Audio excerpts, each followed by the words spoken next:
Live from New Delhi, you're watching DD India NewsHour, India's voice to the world. I'm Tanvi Taneja. Coming up in the next hour.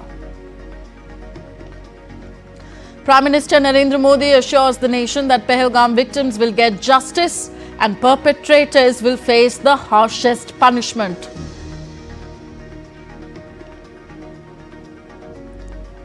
India's Chief of Defence Staff General Anil Chauhan meets Defence Minister following the Pahalgam terror attack.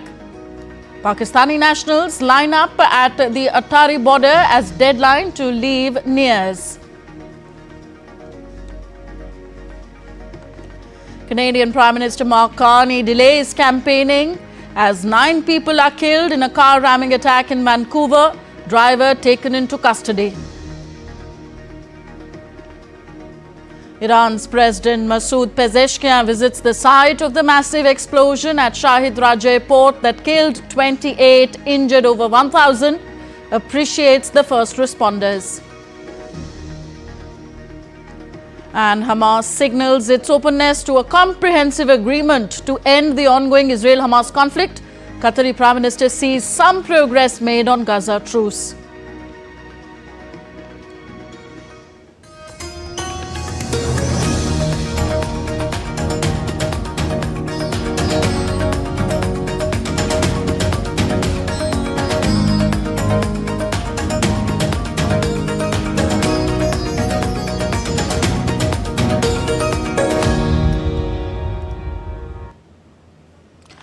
India's External Affairs Minister Dr. S. Jaishankar spoke to British Foreign Secretary David Lammy on Sunday. In a social media post on X, Dr. Jaishankar wrote that both him and Lammy discussed the cross-border terrorist attack at Pahalgam and underlined the importance of zero tolerance for terrorism.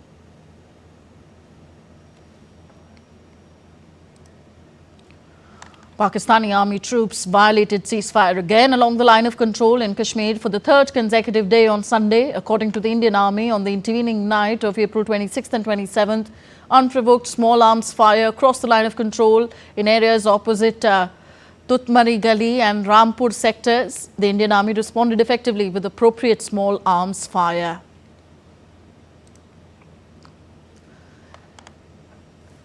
Indian Navy, meanwhile, stands combat-ready, credible and future-ready in safeguarding the nation's maritime interests anytime, anywhere and anyhow. Naval ships undertook successful multiple anti-ship firings to revalidate and demonstrate readiness of platforms, systems and crew for long-range precision offensive strike.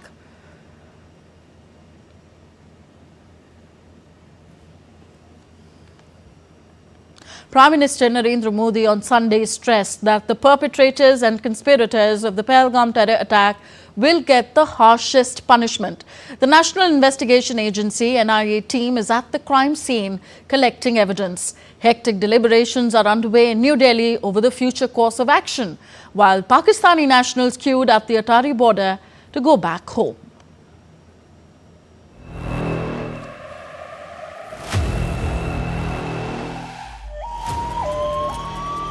After the dastardly terror attack in Jammu and Kashmir's Pahalgam, Prime Minister Narendra Modi assured the nation on Sunday again that victims of the Pahalgam terror attack will definitely get justice, asserting that terrorists and conspirators behind the killings of 26 civilians will be served the harshest punishment. आतंकी और आतंक के आका चाहते हैं कश्मीर फिर से तबाह हो जाए और इसलिए इतनी बड़ी साजिश को अंजाम दिया।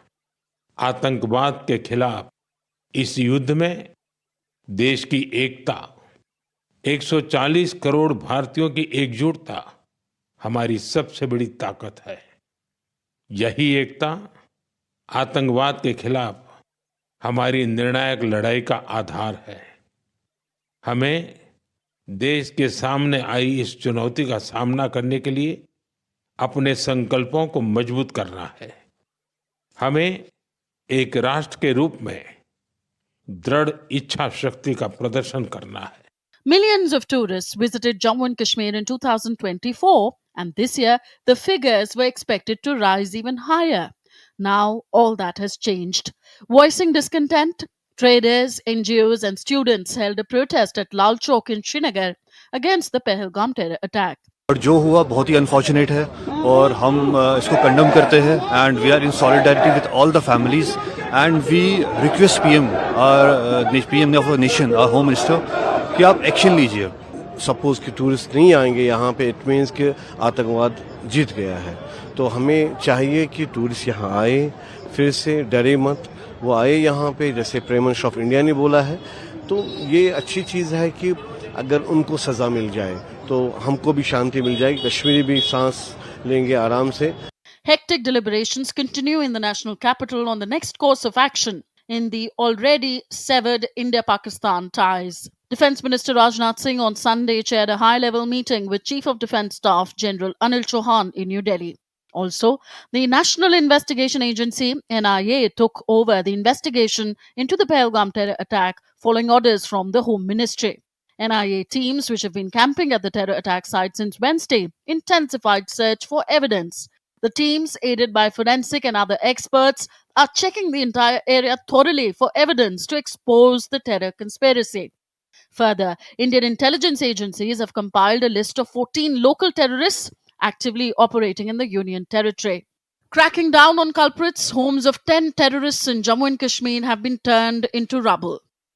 At the Atari border in Punjab, Pakistani citizens bid tearful goodbyes to their kin as the deadline to leave India ended on April 27th. In total, 531 Pakistani nationals and 843 Indian nationals have crossed the Atari-Wagah border till Sunday. The global community, meanwhile, continues to condemn the deadly terrorist attack in Jammu and Kashmir's Pahalgam. In New York, members of the Dawoodi Bohra community in Queens came together to pay heartfelt tribute to the innocent victims of the terrorist attack. In Brampton, Canada, members of the Indian diaspora also came together to express solidarity. Hundreds of Canadians from diverse communities also gathered in Toronto. While tourism of Kashmir took a major blow after Pahalgam attack, in some heartening scenes from the Kashmir Valley, Indian tourists were spotted enjoying beauty of the Dal Lake on Sunday. Foreign tourists too from Croatia and Serbia were seen exploring the streets of Pahalgam completely at ease. Holding nothing back, they expressed their admiration for Kashmir's unmatched beauty and its warm people. We are coming from Croatia and we are now 3 or 4 days here and feeling very safe and your country is very beautiful. We heard about that incident one day before we must go to Kashmir and we decided that we go and we are coming here and we are feeling very safe. We haven't no problems here. No, it's and everything is okay here. It's terrible what they made here, and I hope it will be stopped in our country and in the old world. Kashmir sees phases of growing tourism and slumps in a cyclic manner, but the dastardly attack on April 22nd has severely dented the tourism sector of the valley. These terror strikes not only hit lives, but hit at the very heart of society and shared humanity. Bureau Report, DD India. Now, members of the Indian community residing in different cities of Australia, including Canberra and Sydney, came together and held marches in solidarity with India in the wake of the Pahalgam terror attack.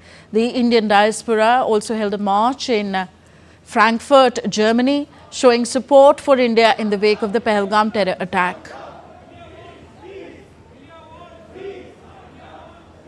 The Indian diaspora in France gathered at the Trocadero in Paris against the backdrop of the Eiffel Tower to protest against the Pahalgam terror attack.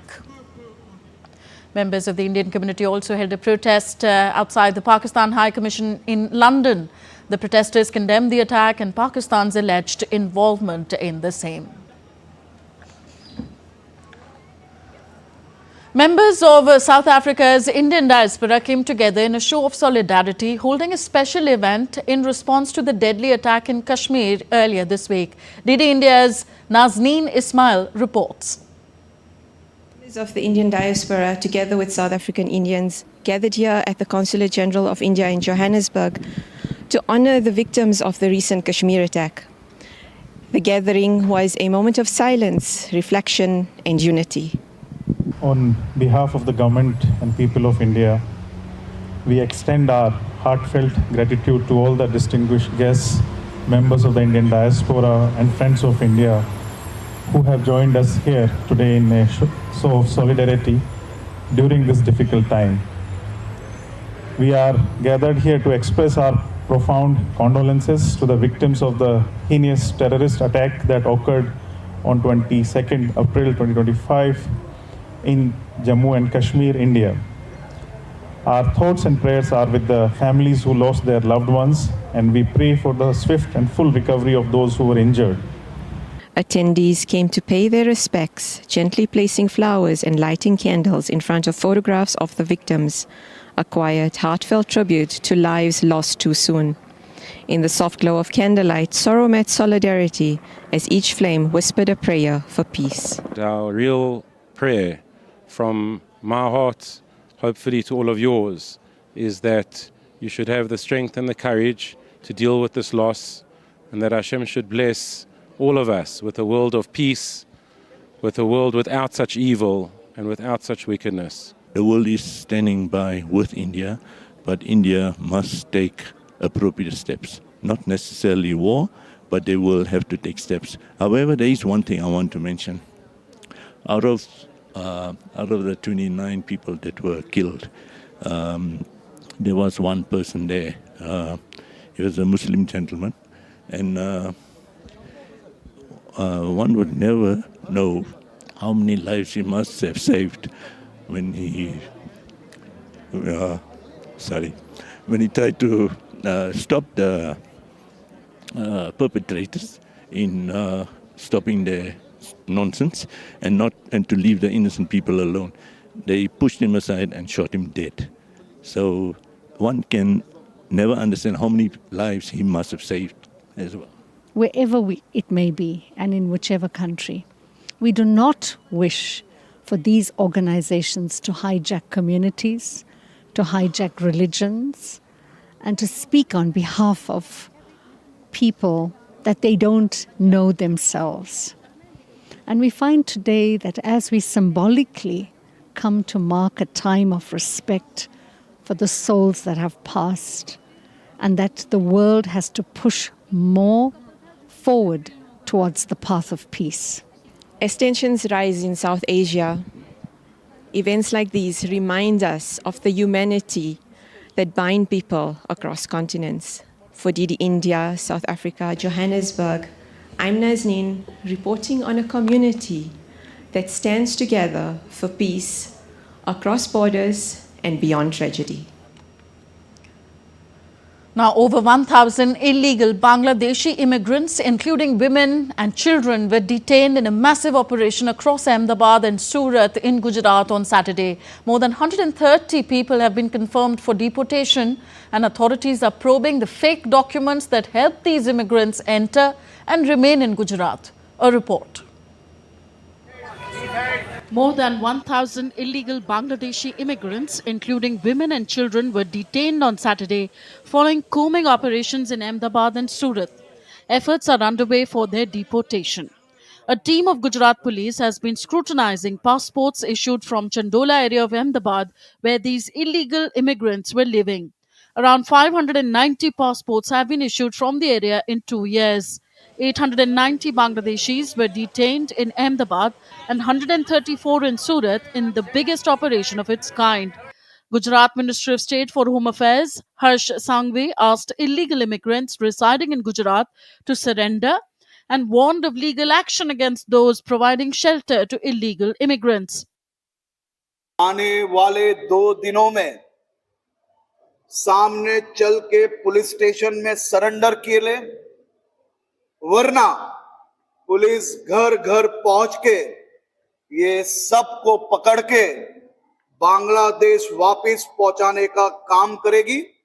उनको deport करने के लिए खास तौर पे सभी procedures को एकदम जल्द से पूर्ण हो वैसी भी व्यवस्थाएं की गई है। इनको पनाह देने वाले एक एक लोग कान खोल के सुन ले। अगर एक भी घुसपैठियों को पनाह दी तो उनका भी हाल बहुत ही खराब किया जाएगा. Detained illegal immigrants are being interrogated, and more than 130 illegal immigrants have been confirmed for deportation. आज अर्ली मॉर्निंग 3 बजे के आसपास साइमल्टेनियसली अहमदाबाद शहर और सूरत शहर में इस सर्च ऑपरेशन को अंजाम दिया गया. इस सर्च ऑपरेशन में अहमदाबाद शहर में करीब 890 और सूरत शहर में करीब 135 गैर कायदेसर बांग्लादेशी नागरिकों को डिटेन किया गया है. Gujarat police and other departments are also investigating the fake documents used by these immigrants to reach and live in Gujarat. This massive crackdown in an all-night operation is the biggest against illegal immigrants in Gujarat. Various departments of police, crime branch, anti-human trafficking unit and anti-terrorist squad also held a meeting via video conference in all districts of Gujarat to ensure that such operations are carried out to nab illegal immigrants living in the state. Meghna Dev's report for DD India. You're watching DD India News Hour. Still to come on the show. Major anti-immigration protest in Ireland's Dublin. Protesters call for mass deportations. US Secretary of State Marco Rubio says Russia and Ukraine are closer to a peace deal than they have ever been in the past 3 years.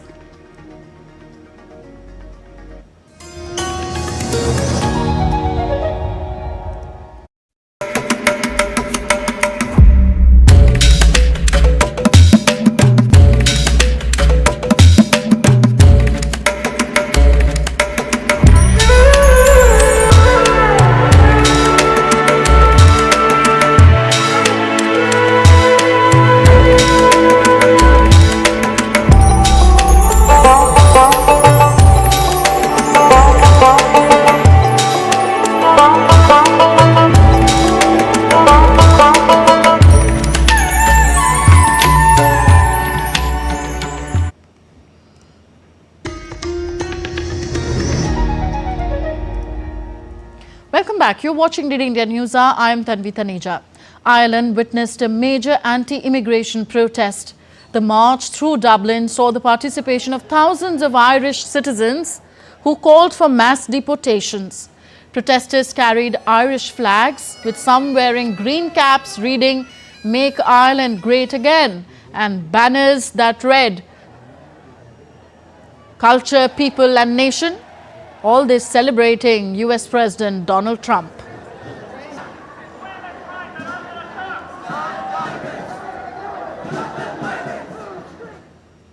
Iran's President Masoud Pezeshkian visited on Sunday the scene of a massive port blast that killed 28 people and injured more than 1,000.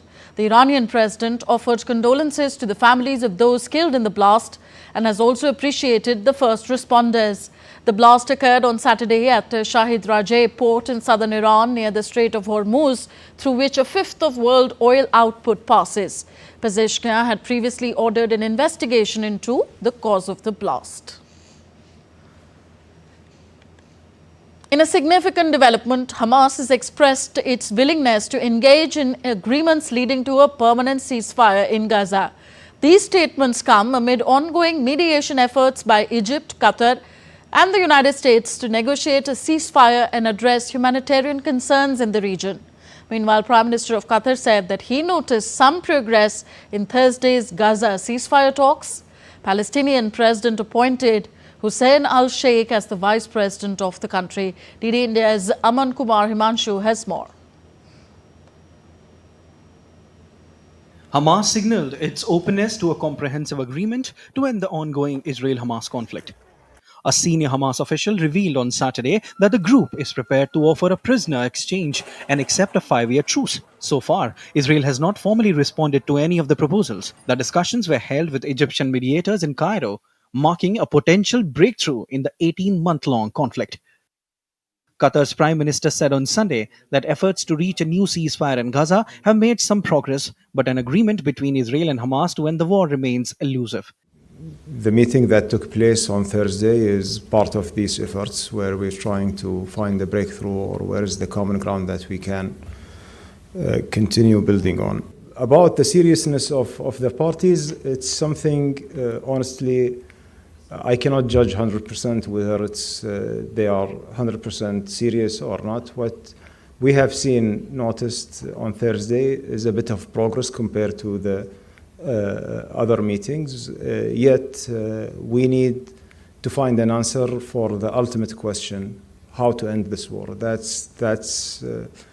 That's basically, I think, the key point of the entire negotiations. The new proposal called for a comprehensive agreement to halt the war ignited by the Hamas on 7th of October 2023 attack on Israel. Meanwhile, Israeli military intercepted a missile fired from Yemen, where the Houthi rebels claimed responsibility for the launch, saying it targeted an airbase in southern Israel. The Israeli military also said that it killed a Hezbollah militant in a strike in southern Lebanon's Halta area. On the other hand, Palestinian President Mahmoud Abbas named close confidant Hussein al-Sheikh as his deputy and likely successor on Saturday. This step widely seen as needed to assuage international doubts over Palestinian leadership. Thousands of Israelis gathered in Tel Aviv, calling for an end to the war in Gaza Strip and the release of all hostages. Protesters urged the government to end the conflict, saying de-escalation would help secure the release of those still held captive in the Strip. Aman Kumar Himanshu's report for DD India.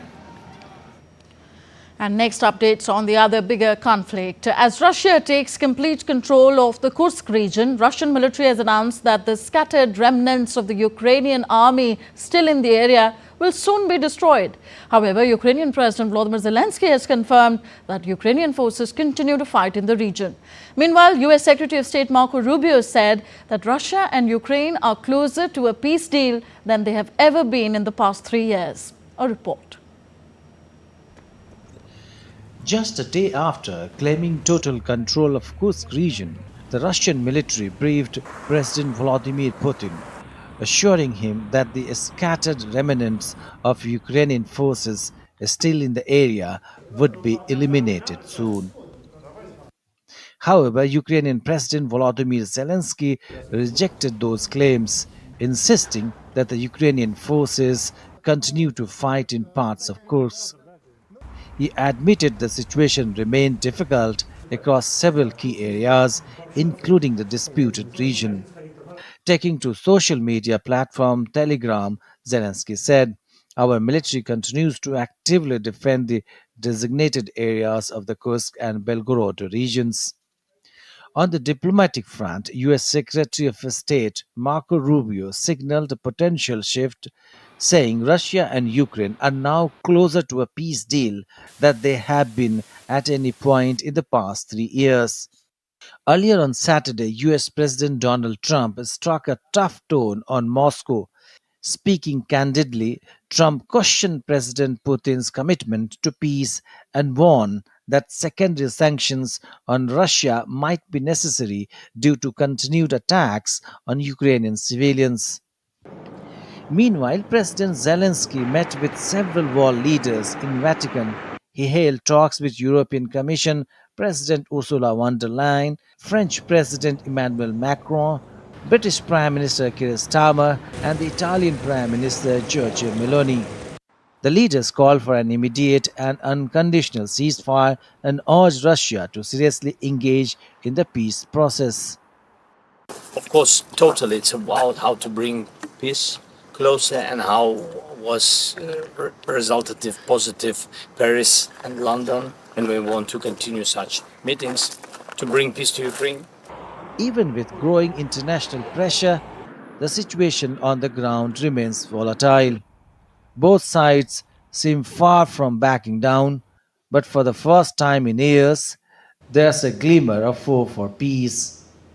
Bureau Report, DD India. On to Canada now. A horrific incident occurred at Vancouver's Lapu Lapu Festival on Saturday evening when a vehicle drove into a crowd. Vancouver police confirmed multiple fatalities and injuries, with the driver now in custody, saying that they did not suspect this to be an act of terrorism. Philippine President Ferdinand Marcos Jr. said that he was shattered to hear about the terrible incident and extended his deepest sympathies to the families of the victims. Britain's King Charles and the Queen also paid tribute to the victims of the attack. In a tragic incident, at least 9 people were killed and many injured when a man drove through a crowd at a Filipino community festival in Vancouver on Saturday evening. Police arrested a 30-year-old Vancouver man at the scene who was known to them. The suspect was initially chased down and held by people at the scene. A lone suspect, subject male with one vehicle, drove through a crowded community event occurring near here. That male was taken into custody at the scene by the crowd. It was a Filipino community event. The crowd immediately called police. We then took custody of the subject, and he is now in our custody being held. The incident happened shortly after 8 p.m. on Sunday, when members of the Filipino community gathered to celebrate Lapu-Lapu Day in Vancouver's Sunset on Fraser neighborhood. The festival, which is dedicated to a Filipino anti-colonial leader from the 16th century, falls this year on the weekend before Canada's election. I feel very devastated because I myself am Filipino, and we look forward to events like these, and for these accidents to happen to my fellow people, it just sucks, you know? So now the next time we have this Lapu-Lapu event, it seems like it wouldn't be as welcoming anymore to come to these events. But yeah, I just feel very sorry. Canadian Prime Minister Mark Carney called the incident horrific. An investigation is ongoing to determine how and why this horrific attack occurred.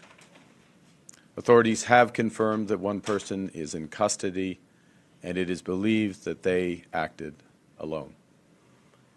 Overnight, I was briefed by my National Security and Intelligence Advisor and the Public Safety Minister about the situation. Currently, we do not believe that there is any active threat to Canadians. Canadian politician Jagmeet Singh, who had been campaigning at the festival earlier but had left before the attack occurred, also offered his condolences.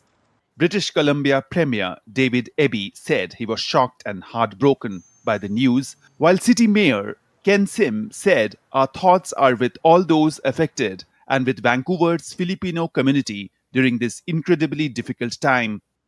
Saturday's event featured a parade, a film screening, dancing and a concert, with 2 members of the Black Eyed Peas featured on the lineup, published by the organizers. Amid all this, Canada will go to polls on Monday after a frenetic election race where candidates have wooed voters on issues including rising living costs and tackling US President Donald Trump's tariffs. Bureau Report, DD India.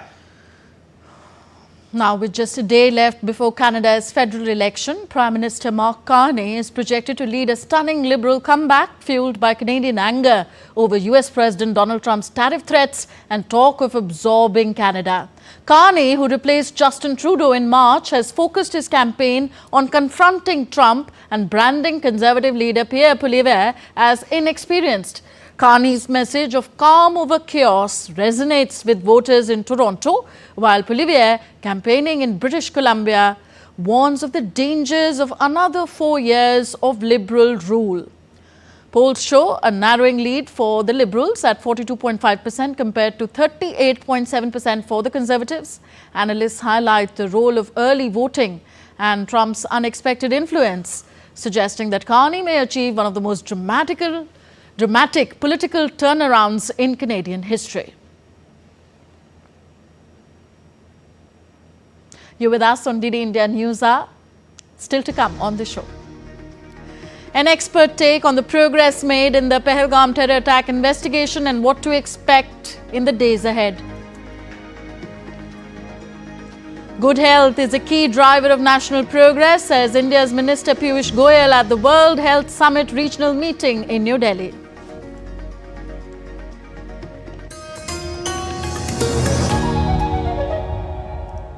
You already dance to Bollywood music at weddings. Now imagine the whole world dancing to our stories too.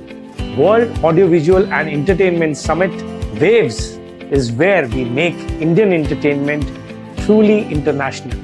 तो जल्दी तैयार हो जाइए दुनिया को अपनी धुन पर नचाने के लिए. बस 7 दिन और.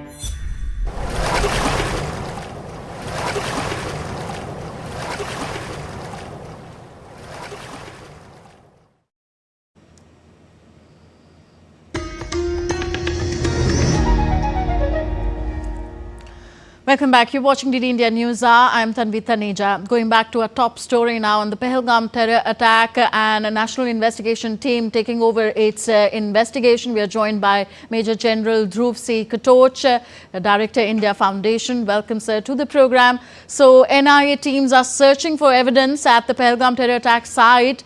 What kind of evidence will the investigators be looking for, and what might that evidence reveal? Thank you, Tanvi. Tanvi, I think one of the things which they would like to do is to find out the local intelligence. Who are the people at the ground level who were assisting these people? That is one. Number two will be the weapons which are used by the terrorists. And number three is going to be, and I think this is going to be the most significant, that will be signal intelligence. Whom did these people communicate with prior to the attack, during the attack, and post the attack? And as of now, linkages point towards Pakistan, but the NIA will get absolute proof, which will be to the extent that it can stand up in a court of law. So, to that extent, I've got absolutely no doubts that the direction and the thrust of the NIA will be on these three issues. Okay, on a general plane, sir, what kind of evidence, electronic, weapon-related, financial and so on, do investigators look for against terrorists and to establish who their sponsors are? I think in this particular case, when we are looking at the electronic intelligence, it will be with whom they communicated with. And the evidence so far indicates that their handlers were actually inside Pakistan. So that is one bit of the evidence. Number two, the person whom they were in contact with in Pakistan, based on voice recognition and other software which is available, you can actually identify who that person is, because we have records of various people within Pakistan and their voice, etc., and their matching. So that is something which will give the direct link to which will give the direct Pakistani link. But locally, I think it is important to understand that it is equally important that an attack of this nature could not have been carried out without the local people or some elements in the local community supporting them. In this case, there will be amongst the pony fellows, there will be somebody, then the handlers of those ponies, there will be somebody on top of them, and perhaps somebody on top of that too. So the linkages can go very high as far as the Indian establishment is concerned, and it could there could very well be a local political figure or somebody in the administration who is also involved and who was in the know of things as to what exactly is happening. So I think that a lot of questioning will take place of the people there, and that will lead to further evidence. And then on questioning them, the web will keep getting opened and opened till finally we come down to what the truth is. But these two, I think, are going to be, as of now, the prime lines of investigation. Okay, turning to the broad options India has for striking back against the terrorists and their sponsors from across the border, India has already taken steps like suspending the Indus Water Treaty. Should the treaty now also be abrogated altogether? And are there any other significant retaliatory economic steps that India could take against Pakistan? Well, you see, as far as the Indus Water Treaty is concerned, the wording which has been used is till such time as Pakistan continues to sponsor terrorism. I don't see the Pakistani state changing their, changing this particular policy of theirs of bleeding India with 1,000 cuts. So the question is that as Pakistan is not going to stop terrorism, this treaty in effect stands abrogated. Later on, if the situation changes, I think the Indian government is well within its rights to totally abrogate it and, and to be done and dusted. That is one. Other economic measures. Now, economic measures are multifaceted. Many things can be done as far as Pakistan is concerned. Now, one of the things is trade between India and Pakistan is not there. So that is really not an option. We don't trade with them. Whatever little bit of trade is there is minuscule, and it doesn't impact India. It may impact Pakistan. As far as India is concerned, Pakistan is not relevant economically. But there are other ways should India really desire to, if we can do it. One, can we exert our influence with the United States to delay the IMF loan which Pakistan is to get? They are already in very severe economic crisis, and if they do not get the IMF loans as per their time schedule, I think they are in very serious trouble. Number two, Pakistan has got various trading partners. They export certain items to various places. I think should the Indian government so desire, we can export those same items. We can cut price, You cut the price by a little bit, export to them, and then Pakistan is left with a host of material which they can't sell abroad when they are desperately short of foreign exchange. There are many other measures which I think economists can go into, but the economic, using the economic issue to further put pressure on Pakistan is well within the ambit as far as the Indian government is concerned. Okay. Prime Minister Narendra Modi has declared that India will identify, track and punish every terrorist and their backers beyond their imagination. A word on that promise, sir. You want me to comment on that? Yes. Yeah, okay. Now, these terrorists, very frankly, Tanvi, these 4 or 5 chappies who carried it out, they are minor pawns. They are totally expendable. They will be found, if not today, tomorrow, if not tomorrow at some point of time, and they will be eliminated.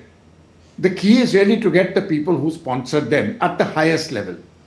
And as the investigations are showing, this appears to be a plot which was hatched with the infamous ISI, their intelligence services. Now, if it is the ISI, an operation of this magnitude could not have been done without the support and the tactical and the specific approval of the DG ISI, General Asim Malik. That is one. Asim Malik on his own couldn't have taken this risk. He had to get the support of his army chief, Asim Munir. So General Asim Munir is the second person whom whom we need to pin down. And Asim Munir being, regardless of the fact that the Pakistan military controls the shots in Pakistan, in this particular case, he would have briefed the Prime Minister also, Shehbaz Sharif. I think all three are the ultimate people whom we need to get. At the highest level in Pakistan, the people who perpetrated this tragedy and who orchestrated it or who ordered it. After that, it goes down the chain. Those chains, there are smaller and smaller people which come down within the Pakistani establishment. And I fear within the Indian system too, there could be somebody, especially someone in the political hierarchy, whom they were in touch with, as far as the Pakistanis are concerned. I believe over a period of time, the NIA will be able to get to the truth of the matter and give specific proof as to these people. Now, if we can actually nail it down that it was the ISI hand in there, then I think it is incumbent on the part of the government of India to take these 3 people, their Prime Minister, their Chief of Army Staff and the DG ISI to the International Court and have them tried for war crimes. Okay, on the political front, sir, is there something more that India could do or might already be doing to isolate Pakistan? A word also on the erstwhile strong supporters of Pakistan in West Asia who seem to be quite tired of Pakistan's nefarious activities. Can India elicit greater support from these quarters, and what could that support be actually? I think, as far as Pakistan is concerned, over the last 10 years, Pakistan has been isolated on the world stage, which goes to the credit of India's foreign policy and, of course, the personal involvement of the Prime Minister in progressing that, along with the 2 external affairs ministers from the first BJP tenure. That is one. Now, there are countries which will continue to support Pakistan regardless of what our diplomats do. One of them is Turkey and the second is China. China has got very strong strategic links with Pakistan. They use Pakistan really to keep India confined to South Asia. They are not going to change their spots. But the Chinese support will in my view, will be restricted to simply trying to tell the world community that the Pakistani government and establishment is not responsible. The Chinese have condemned the attack, but they have tried to water down, or they have actually watered down the UNSC resolution to some extent. But they will try, from their side, they will try to protect Pakistan. Turkey will certainly protect Pakistan, whatever they can do. But besides that, I don't think there is any other country in the world which is going to put political capital into trying to protect this rogue state, especially the Muslim world in West Asia. When you look at the entire gamut from Saudi Arabia to Iran to all the other countries of West Asia, the level of support to Pakistan is just not there. In fact, everybody's got tired of the issue. So I don't think Pakistan has got any political capital in any of the Muslim countries. That is the first thing. Number two, as far as Europe is concerned, Europe has got enough problems of its own to worry about looking into Pakistan's affairs, because Islamic terror is also a problem of the European countries. It's also a problem of the United States. I think the only thing which the European countries will be looking at, including the United States, is they don't want Pakistan to fail completely, because Pakistan owes a great deal of money to a great deal of people. And if they fail, then their money goes with it. So to that extent, they would like Pakistan to remain an actor in the stage, at least till such time as they can pay back their debts. But beyond that, I see no country in the world which is giving political capital to Pakistan as of now. Some years ago, sir, the United States had taken the lead in putting Pakistan on the grey list of the global money laundering and terrorist financing watchdog, the FATF, Financial Action Task Force, which put big economic pressure on Pakistan and for a time contained its sponsorship of terror. Could similar action possibly be taken against Pakistan this time? I think if he can actually prove this linkage conclusively at the world stage, Pakistan will never accept, despite the proof we give them, but the world will be more receptive to proof. And I think if we can give them the electronic signatures which go down to Pakistan, the world will accept it, and we can put Pakistan back onto the grey list, if not the black list. Okay, but certainly I think we can put them back on the FATF grey list. Okay, and from another perspective, could India elicit the support of its regional and global strategic partners to pressure Pakistan to give up its policy of proxy wars? Could something be done in that direction? Very frankly, I don't think the world we can get the world to change Pakistan's ideology. That will have to be done by India itself. It is our job, and I don't think we are actually looking at world powers to force Pakistan to change their behavior. That has to be a policy. That has to be an aspect of India's foreign and domestic policy, by which the cost to Pakistan has to be made very, very severe. I think one of the steps which has been taken by the government of India, this revocation of the Indus Water Treaty, is a vital step in that direction. Regardless of the fact that as of now we are not in a position to really make a meaningful impact on the Indus waters, I think within 6 months to 1 year we will be able to do a great deal. And within 5 to 10 years, we will be able to do a much, much more. So that is one leverage which we can have. But ultimately, some time or the other, there may have to be the military option which may have to be exercised. And the Prime Minister has already given an indication that the people who have perpetrated this and their supporters will be punished. How that takes shape, the future will tell. But in my own view, I think something like that is on the offing. And perhaps that may force Pakistan, or especially the Pakistani military and political leadership, to change their stance and to stop using terror as an instrument of their foreign policy. Stop using terror as a foreign policy tool. Thank you very much, Major General Dhruv C. Katoch, for joining us on DD India NewsHour and giving us your valuable insight. Still to come on DD India NewsHour. India's next generation of creative storytellers in the field of animation converge for the WAVE Summit in Mumbai.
Thank you for staying with us. I'm Tanvi Taneja and you're watching DD India NewsHour.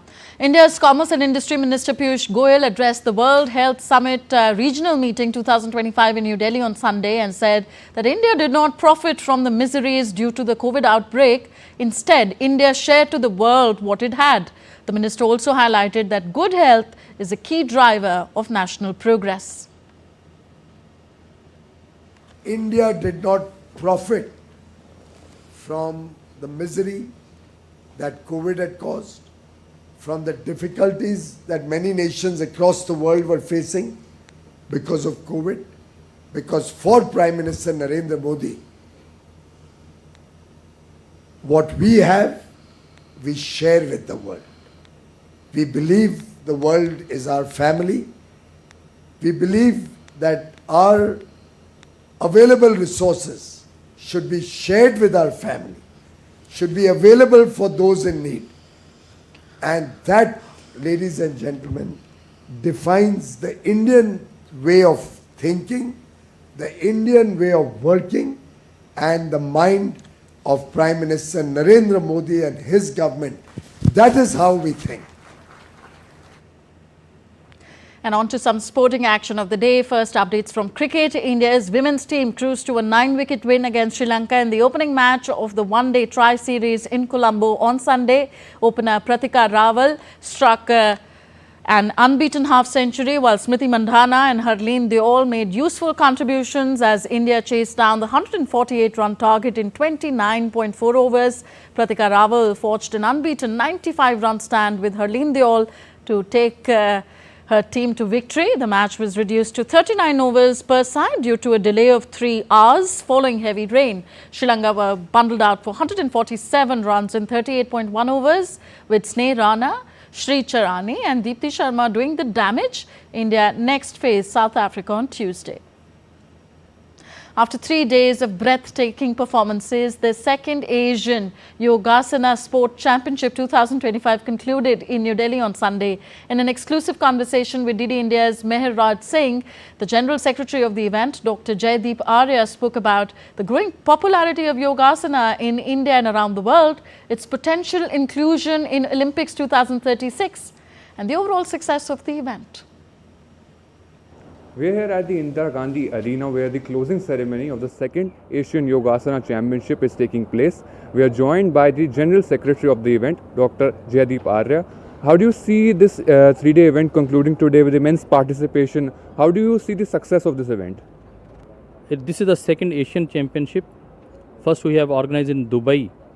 Merely 4 or 5 countries were there. But now 300 times, means more than 16-18 countries are participating into this.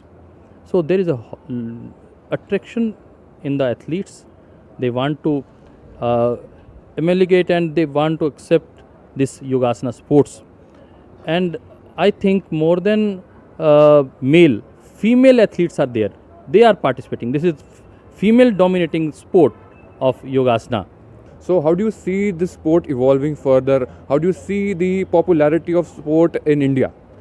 Now in India, we are present in more than 28 states, 6 union territories, and 2 government bodies are our official members. One is Police Board, second is CBSE Education Board is our member. I want to tell you that in ICSE Board, in SGFI games, in university games, it is already incorporated. More than 3 lakh athletes are there. Those who are regularly practicing and participating in different championships. And also a bit about the government support for organizing this event and what more can be done to create awareness about Yogasana. It is all the vision of our Honorable Prime Minister, sir. He is really a visionary person. At the time, at the juncture when the young chaps are busy with their gadgets, with their mobile phone, they are just stuck in the room, not doing any activity. At this juncture, he has instructed us, has given us hint to promote Yogasana sport. Nowadays, I think in India and in abroad, in 46 countries, young chaps are coming and attracting towards Yogasana sport. And their physical activities are increasing day by day, and moreover, they are participating into it, and their fitness level, physical and mental fitness level are growing. 18 countries are here. It is all due to the support of MEA and the Ministry of Sports. The sport Yogasana is gaining immense popularity. It's just a matter of time before Yogasana shines on the global stage. With cameraman Anand Kashyap, this is Mehar Raj Singh for DD India, Delhi. And next we give you IPL action. Mumbai Indians hammered Lucknow Super Giants by 54 runs to secure their 5th consecutive victory in the Indian Premier League in Mumbai on Sunday. Mumbai Indians posted a formidable 215 runs for 7 wickets thanks to explosive half-centuries from Suryakumar Yadav and Ryan Rickelton. In the second innings, Jasprit Bumrah's brilliance with the ball proved decisive. His spell of 4 wickets restricted Super Giants to 161 runs. Bumrah and Trent Bolt shared 7 wickets between them. Now the stage is set for the World Audio Video Entertainment Summit, or WAVES 2025, which will take place from May 1st to 4th in Mumbai. Let's hear what Bollywood actor Akshay Kumar has to say about this mega event. नमस्कार, मैं हूं Akshay Kumar. You and I always knew the Indian way of storytelling. हमारे भारत की कहानियां दुनिया को हिलाने की ताकत रखती है, but it is time now that the whole world knows about it. India is the largest producer of films in the world. हम करीबन न करीबन 35 भाषाओं में कंटेंट बनाते हैं. Our audio-visual content, our media landscape, our entertainment capabilities have the power to shake the world. And a milestone step in this direction is about to be taken. So guys, तैयार हो जाइए World Audio Visual Entertainment Summit के लिए, WAVES 2025, the world's most powerful gathering of minds that will change the future of global entertainment right here in our country, Bharat. Watch out for it. Jai Hind.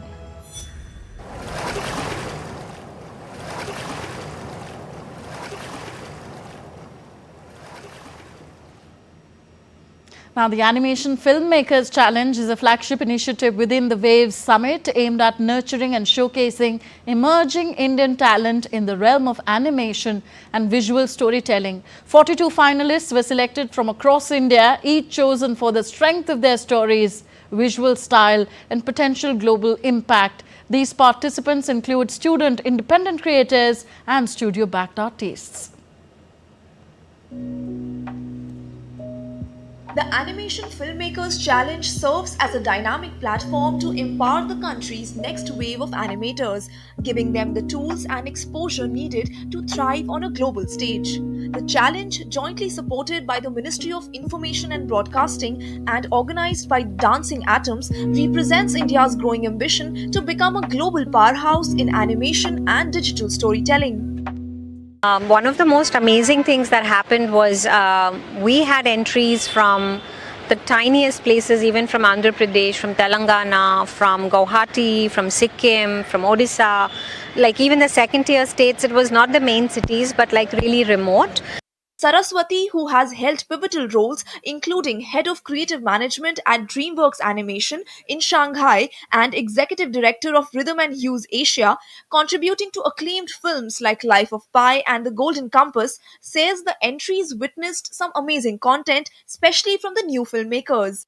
So it was a very, very difficult way to curate everybody, right? So when we had in the amateur category, housewives, you know, and people that were 60, 70 years old who were passionate about writing stories, they felt so alive that, oh, even I can apply, you know, and we wanted that. We wanted to keep everybody in India, especially all around the world. It was the first Create in India global competition, I would say. So we had entries from all around the world. We had about 25 different countries. And from within India, I think we almost covered all the states when we opened it up way back in September. She emphasizes the importance of nurturing young talent in the media and entertainment sector and advocates for recognizing creative pursuits. Animation Filmmakers Challenge will provide a platform for emerging Indian animators to showcase their work, connect with industry leaders and gain global recognition. Shyama Mishra for DD India. So the Create in India challenges leading up to the Made in World Audiovisual and Entertainment Summit is giving many opportunities to transform their lives. One standout example is Kshitij Nagesh Khodwe, who hails from Pune, Maharashtra, and has emerged as a notable finalist in the prestigious Resonate, the EDM Challenge. Resonate, the EDM Challenge, is a significant segment of Create in India initiative in the Waves 2025 summit. Kshitij Khodwe's selection among the top 10 finalists underscores his exceptional talent and dedication to the electronic dance music EDM genre. The challenge is a national platform designed to spotlight emerging talents in EDM production and DJing. Kshitij feels surreal that he was shortlisted in the competition, which attracted hundreds of entries from across the country.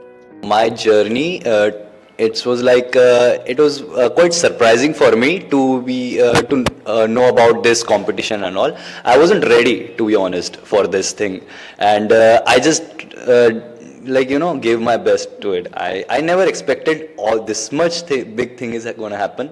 I just thought it's just another small contest and all, but it turns out it's a really great opportunity for everyone, not just music artists but also the other artists as well, which are done by Waves. So yeah, I'm really excited to see everyone's work here. Kshitij emphasizes that India is a country with diverse culture and music, and artists will have a chance to showcase this diversity through the challenge. One of the best thing about country is that music changes here in every state, the language and the culture. We are actually very rich in this thing. So yeah, obviously there will be multiple artists from different states and all, and they will represent their culture. At the Waves Summit, these artists will have the opportunity to mesmerize audiences and industry with their innovation, creativity, and unique sounds. By providing a platform to the aspiring artists to showcase their creativity, this challenge seeks to elevate India's presence in the global EDM scene and to foster innovation within the country's music industry. Shama Mishra, DD India, Mumbai. So let's get up for the Waves Summit in the next week. That's all for this edition of DD India NewsHour. Do let us know your thoughts on the news of the day. Connect with us on our different social media handles at DD India Live, and you can also download our DD India mobile app for quick news and updates on the go. We'll be back with more news as it breaks here on DD India. I'm Tanvi Taneja. From all of us here in New Delhi, thank you for watching. Namaskar.